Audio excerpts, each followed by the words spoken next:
Really much your passion. Thank you. Thank you. Kaya pala hindi galit sa mga kurakot, anak ng kagwang. Meron na naman ngayon na nagtrending muling video. Ito po ay video ni Martin Romualdez at ng 17 Armed Forces of the Philippines Generals. Meeting po ito kasama si Martin Romualdez. Kaya pala hindi galit eh. At kaya pala galit. Marami po kasing mga espekulasyon. At maraming nagtataka, bakit itong Armed Forces of the Philippines galit sa mga personalidad, nagalit sa mga kurakot. Maraming nagtataka. Ngayon, ito nagtrending muli ang video, nabuhay muli, nakasama ang mga generals. 17 ho ito kasama si Tambaloslos. Kaya pala, bago po natin dugtungan, ba siyempre, pag-usapan rin po natin itong si Ma'am Rowena Guanzon, na sinuplak na naman itong si Bungit. Mamaya alamin natin kung bakit sinuplak at saan nasuplak, anak ng kagwang. At Vince Dizon, hugas kamay ho sa nangyayaring sunog dyan sa Quezon City kagahapon sa DPWH. Kasi marami na pong mga spekulasyon na hindi umano'y sinadya ang pagsunog sa naturang opisina dahil may mga ebidensya na maiugnay sa mga maanumalyang flood control projects. Hindi po yan maiwasan ng opisyal ng gobyerno ang mga kuro-kuro ng maraming Pilipino. Pero bago ang lahat, palike po muna, pa-share, pa-subscribe. Sa mga trolls, pakipindot ang inyong notification bell upang lagi po kayong updated sa inyong pagtutrolls. Ay, nagulantang nga ho kagahapon ang Pilipinas dahil nga ho, sa dami-daming pwedeng masunog, bakit DPWH pa? Nakakagwang talaga na. Kaya ito po, hugas kamay si Dizon at may nilinaw siya dito.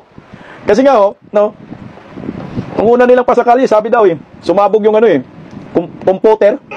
Anak ng kagwang, anong klaseng mga computer yan? At ngayon binawi, inconsistent nga yung mga pahayag ng DPWH. O ito, pakinggan natin to si Boy Hugas Kamay. Yung nangyari kahapon, no? Nasunog, no? Kahit ako, kung ano yung initial reaction ng mga kababayan natin, yun din ang reaction ko. In fact, tumawag ako kagad kay Yusek Ato, tumawag ako kagad kay Yusek Gara to find out ano nangyari, ano ang nasunog. And in the course of the day, unang-una, no, I think the fire was put under control after 30 minutes. Less than an hour, na-control na yung fire. Ang tindi, no? 30 minutes lang, napula agad. Meron lang talaga kayong sinunog na papilis dyan, Planado ba to? Okay, Mamaya, ulitin na namin yung report, initial report ng Bureau of Fire Protection na ginabas, I think, kagabi. Pero pinaka-importante sa akin, Gage, is yung rason. No? Kasi kahit ako, kagaya ng mga kababayan namin, kami lahat dito, no? Lalo na kami mga bago dito sa DPWH, si Yusek Ato especially, no? Dahil siya ang regional director, siya ang Yusek natin for operations sa Luzon. No? At siya ang co-lead ng ating investigation dito, kasama ni Yusek Rafi Turgano. Lagi kami suspicioso. Natural sa amin yun, lalo na kay General Dislan, na sa kanyang experience bilang police at part ng CIDG. At yun kagad ang tinanong ko sa kanya, sinadya to. At ano ang mga dokumentong nandun na pwedeng naging motibo kung sinadya man ito? Sinadya nga. Kasi nga sige, magtataka ka talaga, no? Sa daming pwedeng masunog na building, DPWH pa, anak ng gagawang. Kung saan pinakamainit ang ulo ng mga Pilipino, doon pa talaga, no? Kasi nandun yung ebidensya sa DPWH, Wala naman sa Kongreso. Okay sana kung Kongreso lang. Nasa DPWH, Yung ebidensya, doon tayo kukuha ng mga dokumento, mga datos, kung saan may ugnay sa mga kurakot, mga kawatan sa gobyerno, lalo na yan sa Palacio de Polvoron, No? So, we are here today to give you facts. Okay? We will give you facts that we have now. Hindi ako pupunta sa fake news o sa kung ano. Hindi ako ganun. Kaya ganyan ako. Hindi ako ganun. Lagi akong base sa facts. Sigurado ka. Ba't namumutlat na? Budlat na rin mata niya dyan, Hindi na nakatulog, Ako sa'yo, Vince, mag-resign ka na lang. Kung gusto mo masalba yung yung karera mo, the best thing to do is to resign. Dahil hindi mo kayang salbahin yung DPWH. Masisira ka lang. Nakatutok yung taong bayan sa'yo. Hayaan mo si Bagan sana. No? Pero, yun ay initial facts pa lamang. Dahil, ongoing pa ang pag-iimbestiga ni General Dislan. No? And until matapos yung investigasyon na yun, kung ano nangyari talaga kahapon, at ano ang nawaga, ano ang nasunog, tuloy-tuloy tayo dyan. But we can give you the initial facts that we have today. And the initial facts are, number one, the Bureau of Research Standards building in Quezon City suffered a fire yesterday. No? Pero awa ng Diyos, hindi naman yung buong building na nasunog. Nagapan to, mabilis rumisponde. So hindi buong building ang nasunog, yung ebidensya lang. Galing, Agapan agad. Hindi mo alam kung yan, hindi yan sinadya. Di sana, abot mo sana 2 oras o 1 oras, 3 oras ang sunog dyan. Wala, sadya yan, Bin. Salatado, 30 minutes. Ng ating Bureau of Fire, nakapasama tayo sa Bureau of Fire at sa LGU ng Quezon City, no, kay Mayor Joy, nagpatagal agad ng mabilis na response. No, napatay yung sunog in less than an hour. I think within 30 minutes. Napatay yung sunog. May buhaya ba? 1 hour. A little less than an hour. Ang gusto kong balita, may buhaya bang gusto kong malaman, may buhaya bang nadamay sa sunog? May nalitsong buhaya ba dyan? Wala na, Vince, may hirapan ka na paano mo, alam mo, yung parang banguhin mo uli yung DPWH, ipagtanggol mo yung Marcos admin, wala. May bahid na yan, hindi kaya. Dahil sino pa kagaling na sekretary, ilagay mo dyan, kung nang nakaupo, lata ka, useless, magpagod ka lang, damay ka pa, masira ka pa. Hindi nga, tuloy, ano bang dahilan? Okay. Ang Bureau of Research Standards, para alam nyo lang, ito ang division ng DPWH na nag-aaral. No? Siya ang nagpo-provide ng mga studies para sa iba't ibang mga proyekto. Hindi siya parte ng implementasyon ng proyekto. No? Mamaya papasalita ito ng konti si OIC Yusek Gara para to give you some background, no, about that. And also, I want Yusek Gara to also run down the documents that were there because we want to be transparent with the public. Ano ba yung mga naapektuhang mga dokumento? No? At yun nga, yung initial naming pag-check, walang dokumento related sa ongoing investigations. Wala daw dokumento na related sa ongoing investigation. Paano mo nalaman? Inaabo na nga. Nasunog na nga eh. Paano ka nakasigurado? O lahat ba ng mga abo, tinignan mo, ito, ebidensya to. O, hindi to kasama. Hindi nga. Okay? At yun din ang pinabot ko sa ICI kahapon. No? Because obviously, everybody is concerned. No? Now, yan yung sitwasyon sa BRS. O, yan, nakikita nyo ngayon. Pero gusto ko din i-clarify. Pero magkaiba kayo, Vince Dizon, ng sinabi ng ICI. Ang sabi kasi ng ICI, 1% daw na ebidensya daw sa flood control ay nasama dyan sa sunog. Pero ito sabi mo, wala. Wala daw nasunog. Again, facts. No? Merong pagkakamali. Yung isang assistant secretary. O, tablahan na. Sa Senado kahapon. Si Assistant Secretary Melody Villar. No? She is a new Assistant Secretary. We brought her in. She made a mistake by wrongly saying that the building that was affected by the fire was the Region 4B building. That is not true. In fact, I will show you pictures, and those are pictures this morning of the Region 4B building in Quezon City. The Region 4B building is safe and sound, but it is, I don't know, a couple of 100 meters away from the BRS building. But it was not affected by the fire, as you can. Kasama pa rin yung research na yan, yung building na nasunog sa Rio na yan, anak ng Kaguwang. Nililito mo lang taong bayan eh. Clearly see from the video taken this morning, and you can go there if you want. No? So, nagkamali si Asik Melody. She has apologized for that mistake and for the confusion, but I wanted to put that on record as fact. No? Fact yan, that we know. Okay? So, those are the 2 facts na natin ngayon. And the third... Pag nga pinag-uusapan mo, anak ng Kaguwang, yung building na yon, malapit lang din yun sa pinaka-opisina ninyo, yung building research. Saan po nakasakop na region? Diyan pa rin. Anak ng Kaguwang ka, nangyari sa'yo, Vince? Third fact is, initially, the BFP has given its initial result of its investigation saying that there was an electrical failure in one of the ceilings in the 3rd floor. No, they announced that yesterday. So, this also corrects the initial information na may computer na sumabog and all of that. So, according to the BFP, nanggaling sa kisame yung short. Anak ng Kaguwang, so 3 na ang inyong rason. Computer, tapos merong parang shortage daw. Saan ba? So ngayon, ito nasa kisame daw. Kasi mananggagaling daw yung shortage. Yung electrical wires. No? Yun ang initial resulta ng kanilang investigation. Again, I'm just quoting the Bureau of Fire Protection. So again, it's very important to know the facts that we have now. Alam nyo po, Vince Dizon, halata kayong mga sinungaling kayo. Diyan pa lang, sa reason pa lang ho ninyo eh. Kung paano nasunog, hindi consistent eh. Magkaiba kayo ng sinasabi ng inyong mga bataan. Magkaiba kayo ng mga dahilan. So ngayon ikaw, nagsalita ka ngayon, pilit mong sinasalba. So ano ba talagang totoo? Shortage? Nagka-shortage ng electrical wiring? Connection? O sumabog na computer kaya nasunog? Di ba kaya sinadya nyo talagang magsunog dyan sa DPWH? Dahil anak ng kamote, marami na pong spekulasyon eh. Kung dami ng batikos dyan sa sunog-sunog na yan eh. Kagaya ho itong si ito nagtrabaho na sa party talaga to ng Marcos admin. Si Bong Nebria, ayun Edison Bong Nebria, ang sabi niya sa US, pinag-uusapan na ang AI super intelligence. Sa atin computer na sumabog, inaalam pa kung digas o diuling o LPG. Nakakabuti. Kasi hindi na po kasi matatanggap na reason na computer yung sumabog. Siguro binawi nila, mag-electrical wiring na lang tayo sa kisame ng gagaling. Kasi halata pag computer. So lutang yung yung script ninyo. Nabisto kayo sa script ninyo. Umani ng batikos. Eh. Kasi nga pinaka-controversial ngayon, DPWH, tapos magkasunog sa DPWH. Lumulusot, kasi ang problema, ang taong bayan, ayaw magpalusot. Alam mo naman, matatalino na ngayon ng mga Pilipino. Ilan? Karamihan, mga bubutanga. Yan, mga bubulistang tangalistang loyalista ni Ngagba. Lumulusot lang. Oh. Ayaw naman dito. Binabati ko sila ng todo. Ito, isa naman. Si Doc Mata, sabi ni Doc Mata, ilang DPWH buildings pa ang dapat sunugin sa buong bansa. Sige na, wag na kayong mahiya. Pag mga susunod na araw may mangyari yan, Doc Mata, talagang confirm po yan. Na sinasadya nila. Para pag maghanap ng dokumento, sabihin nasama sa sunog eh. Hindi sadya. Oh. Sulusot ang mga animal. So yung mga buhaya, hindi na maituro dahil sunog ng ebidensya. Kahit nasabihin mo na sa computer, madaling yan eh. Madaling madelete. Mahak pa lang, wala na. O di kaya, pinagdidelete na nga rin nila yung sa computer, di ba? Delete na natin sa computer. Pagkatapos, sunugin na natin yun. Mga files na yun. Wala na rin, wala kayong makita. O, meron pa isa, binatikos din po sila ng isang abogado. Sabi ng abogado, Attorney Mike Operario, ayaw pa uwiin si Saldico. Nasa hospital daw si Martin Romualdez. Buhay pa ba yung animal na yung buhayan na yun? Nasunog ang DPWH. Babalik si Ping sa Blue Ribbon Committee. Hiyang-hiya naman ang taong bayan sa effort ninyo. Wala na, parang pinaglaruan lang tayo. Sarswila na lang, circus na, gulo-gulo na ang investigasyon. Ang totoo namang mastermind, yung 3 apelyido lamang yan. 4 na pala, anak ng kagwang. Marcos Romualdez lang naman yan. Saldico, Aranita yan. Ibaki. Yun lang naman talaga ang tinututumbukin natin eh. Sila lang dapat yung pupulisin, sila lang dapat yung tutukan. Ang problema, ang daming mga diversionary tactics ginagawa ng mga hinayupak. Ayaw nilang matumbok yung totoong nangyayari ngayon.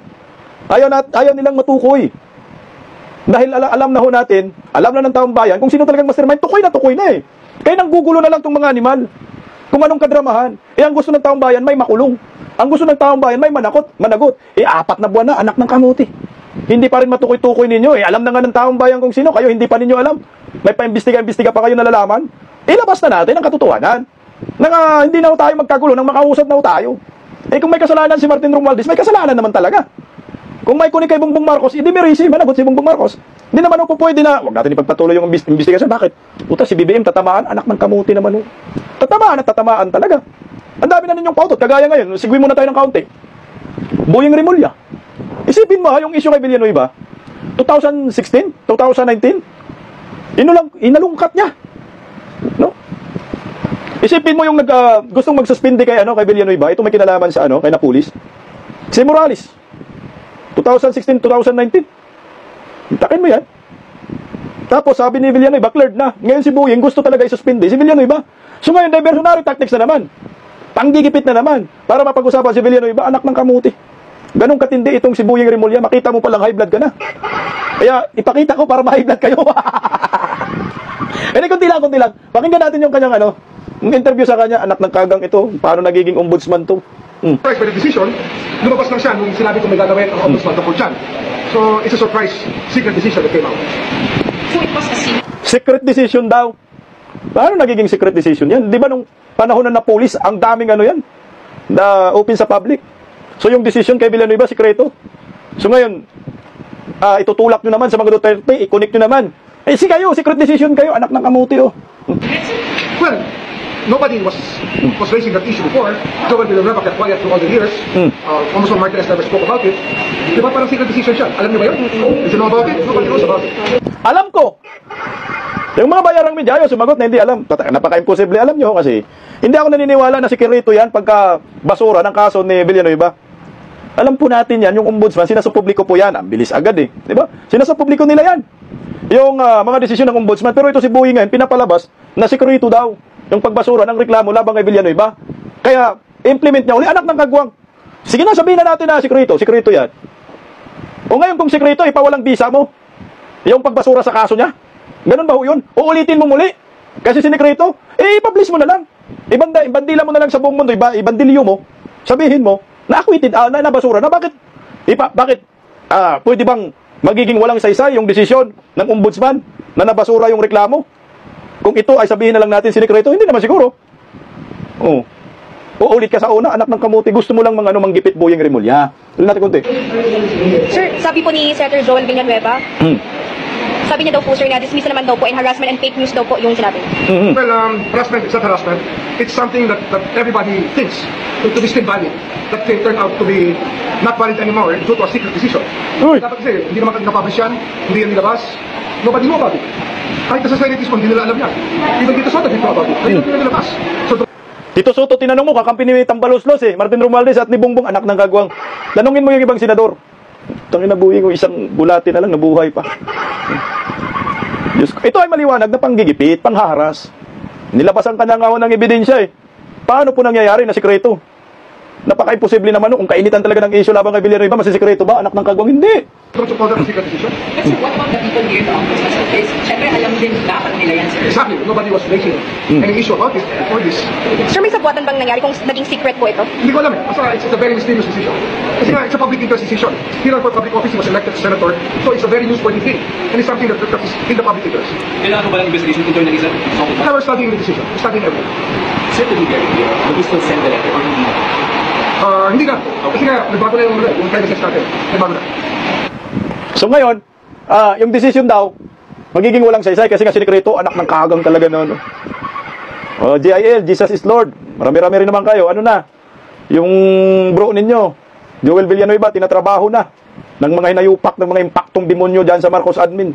Lalo na yan si Bunyeng, anak ng kagwang na buhay pa talaga, no? Isipin mo yan. 2016 na yun, tapos na yan, dismiss na. Nabasura na, binuhay pa. Naalala ko tuloy. Naalala ko, Pastor Apollo Sikibuloy. Grabe talaga si Buyeng, magaling talaga siya magbuhay ng patay, no? Pero yung sarili nilang pamilya, animal, nakitaan mo na nga po ng Mary Jane, nilaya agad, no? Kabuhay ng patay si Buyeng, magaling gumawa ng script si Buyeng. Para sa kabulastugan, para sa katarantaduhan, sa kapwa. Di ba? Naalala natin si Pastor Apollo Sikibuloy. 4 years na, nabasura yung kaso. Binuhay ni Buyeng. Napag-usapan, putsahayan, oh. Na-detent, kinulong, marami pang nadamay. Anak ng kagwang talaga naman to si Buyeng, oh. Ito yung isa sa mga diversionary tactics. Marami na silang ginawa ng mga diversionary tactics na pilit pinagtatakpan ng katotohanan ng pinakamalaking issue talaga ngayon ay itong flood control scandal. Na first time in the history na mayroong ganitong usapin kalawak na corruption under Marcos admin. Na kung ano-ano na lang yung pautot.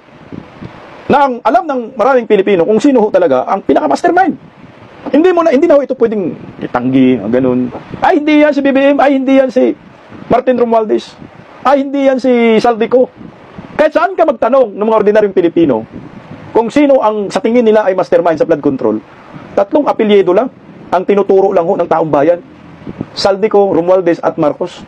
Si Baki kasama na sa Marcos. Hindi naman naranita siya sa pagdadalaga. Pero ito na si Baki kasama sa Marcos yan. 3 apelyido yung tinutukoy ngayon ng taong bayan. Sabi ka ni Ma'am alam na ng taong bayan kung sino ang mastermind.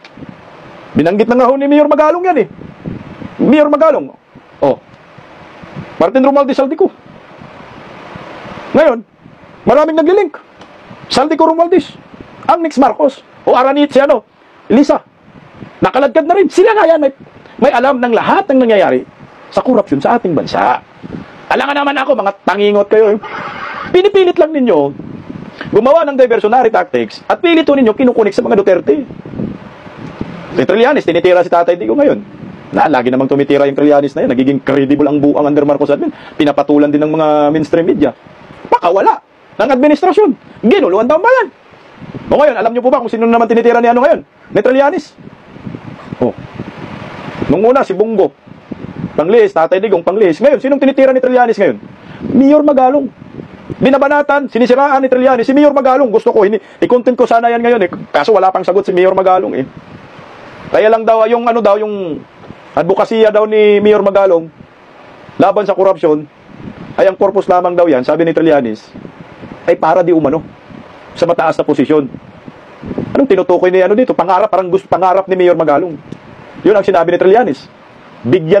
Bigwasan mo nga yan, Mayor Magalong. Yung sundalong kanin na yan. Ang taong bayan, gising na. Mabuti na lang, mayroong mga political vloggers. Kasi kung walang mga political vloggers na nagre-rebat sa mga bawat diversionary tactics, at walang tumututok dito sa flood control, malamang nakalimutan na ng taong bayan ito. Kaso hindi, iba na ngayon, digital age na. May mga political vlogger noon, mga mainstream media. Kung ano lang yung nakikita natin sa mainstream media, yun lang yung re-registro sa utak natin. Pero ngayon, wag na ninyong ismulin ang mga political vloggers, mga kawatan, mga kurakot, dahil nalalaman ho ng taong bayan ang iba pang impormasyon na pilit tinatago ho ninyo ang katotohanan. Kagaya ho nito, si Martin Romualdez, no? At ugnayan ng mga general. Hindi ito pinalaki ng mainstream media. Hindi ito napag-uusapan. Pero kusang lumalabas ang katotohanan. Nagtrending muli ang bidyong ito. Nang merong meeting, biglang nag-courtesy call ang 17 generals kay Martin Romualdez sa Speaker of the House. Siguro alam ho ninyo ito, napanood po ninyo ang bidyong ito. Pero hindi natin nilikutan ang isip natin that time.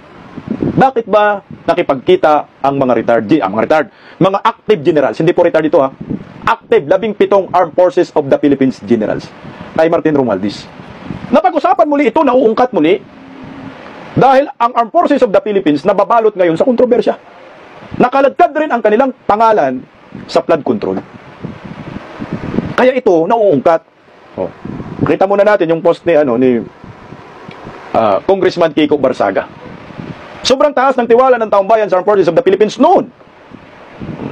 May 15 billion pesos ghost projects rin pala sila. Hashtag Pre-Mindanao, sabi ni Kiko Barsaga. Gusto ko yan, mga hashtag na yan. Dahil dito, sa 15 billion pesos di umano na ghost projects, na sinare din po ito ng mga retired uniform personnel na nagalit ang mga militar. Mantakan mo ha, ang mga militar, galit na galit ngayon sa mga galit, sa mga kurakot. Lalo na kay Congressman Kiko Barsaga. Galit na galit sila dito. Hindi ko nila lahat yung mga militar, ilang mga junior officers.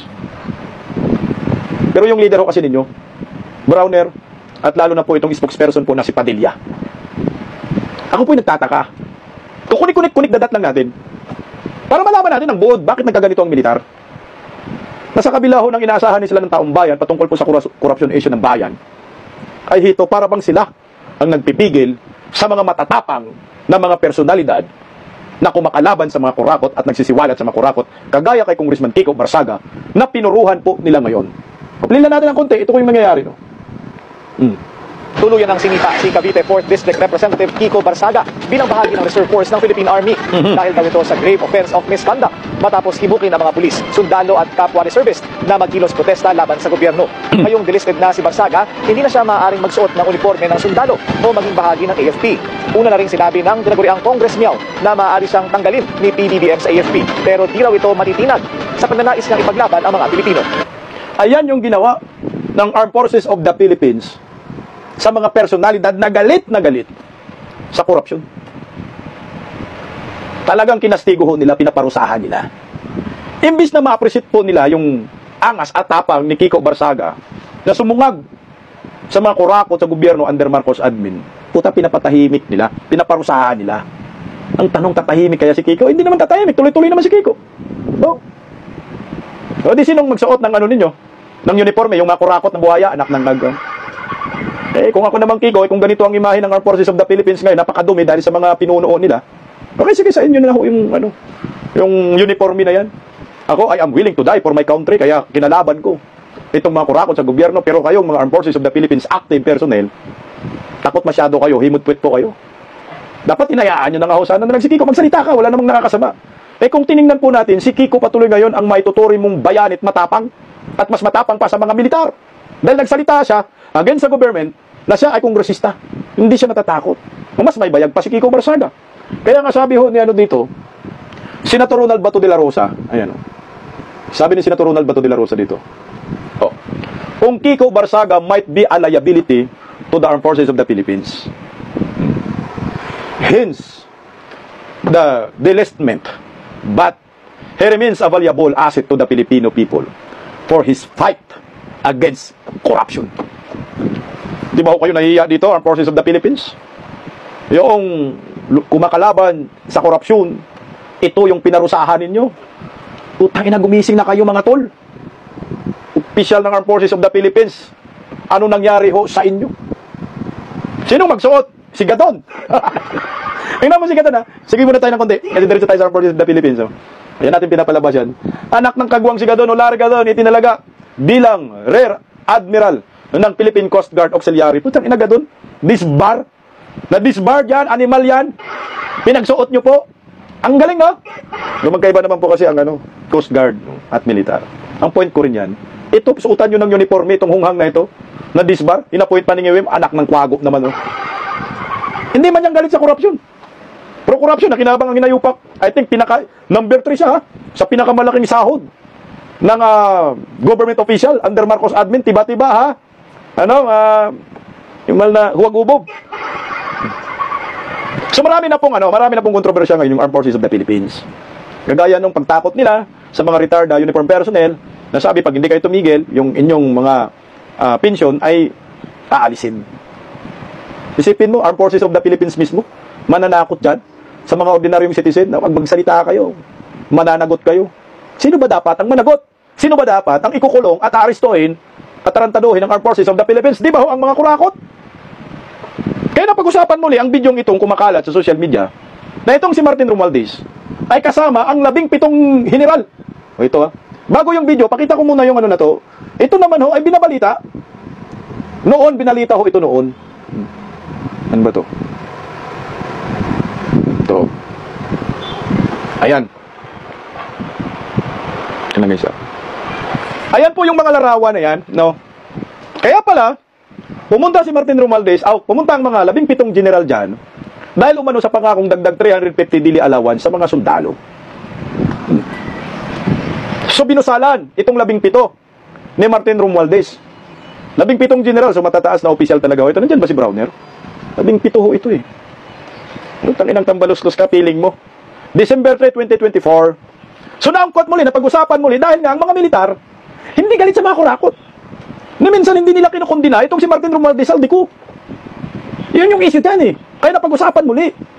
At galit tuloy sila sa mga personalidad na galit sa mga kurakot kay Saldico at Martin Romualdez. O putsa.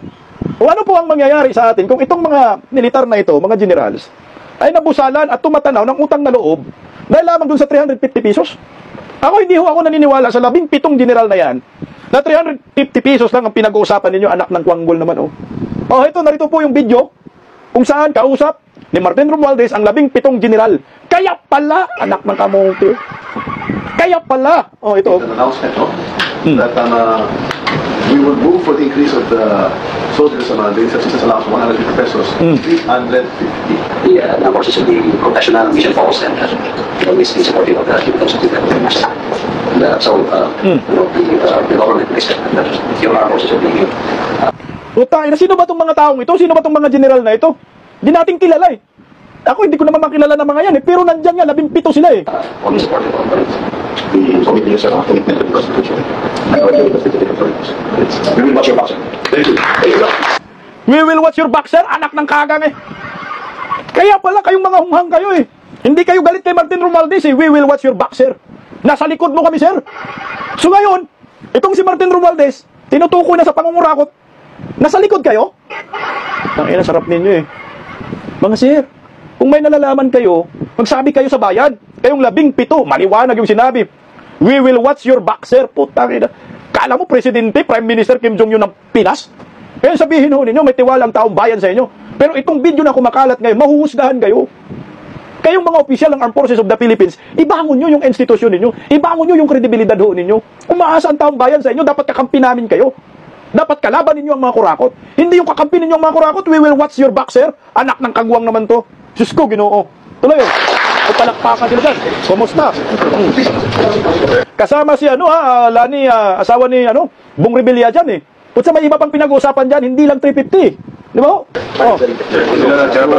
Ayan Putsa So, we will move for the increase of the Putsa kaya nagkalit-silit siyang Pilipinas dahil dyan.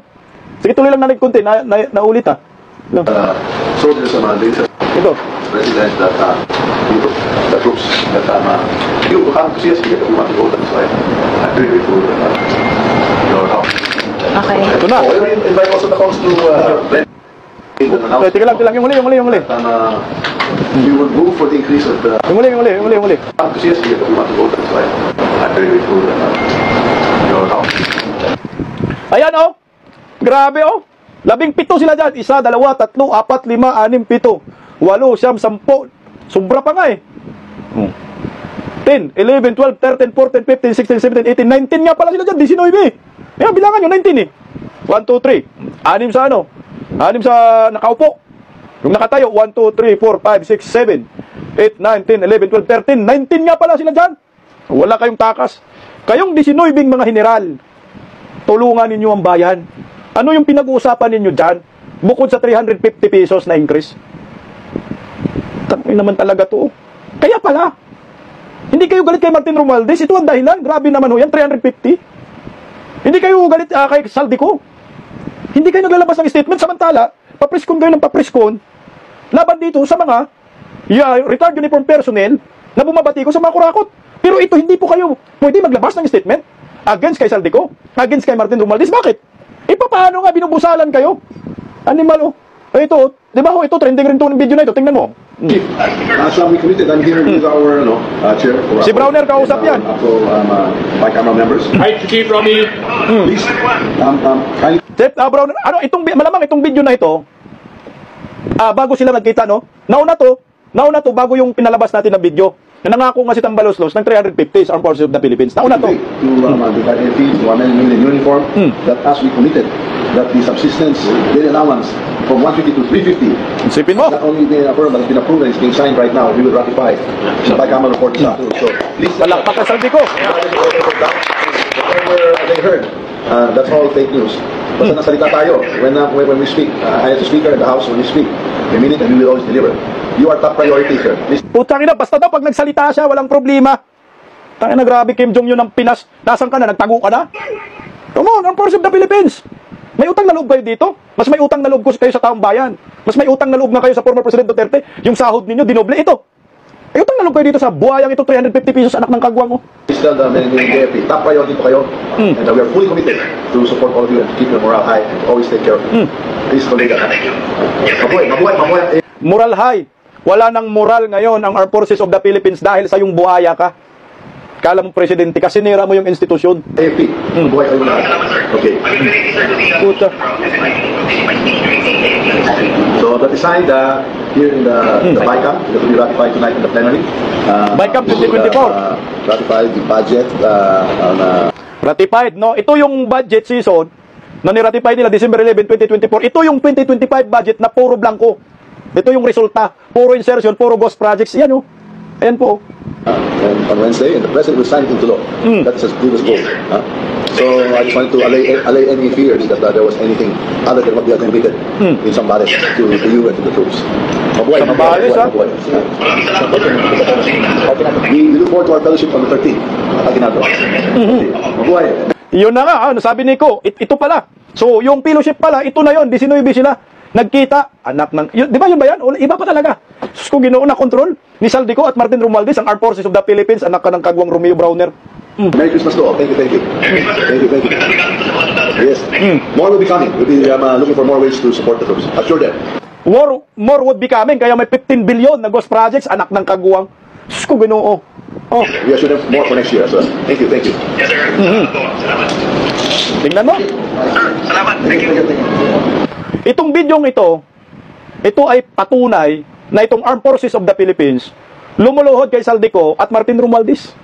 Kaya pala, hindi makuhang magalit itong mga general kay Martin Romualdez at Saldico. So anong gagawin natin? Tatahimik na lang, bahala na lang kami.